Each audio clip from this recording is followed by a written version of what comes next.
शिव बनथि दुलह छवि देखहु हे। शिव बनथि दुलह छवि देखहु हे। झुखड़ल तन पर मलल विभूतिया। झुखड़ल तन पर मलल विभूतिया। भूषण भुजंग अंग धारथि हे आहे।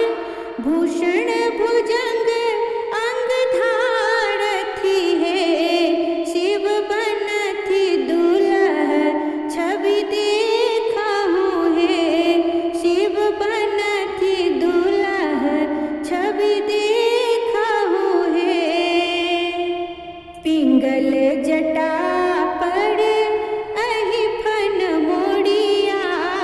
पिंगल जटा पर अहि फन मोड़िया।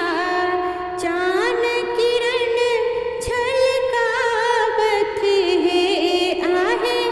चान किरण झलकावत हे।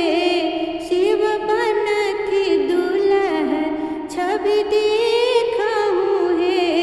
शिव बनथि दुलह छवि देखहु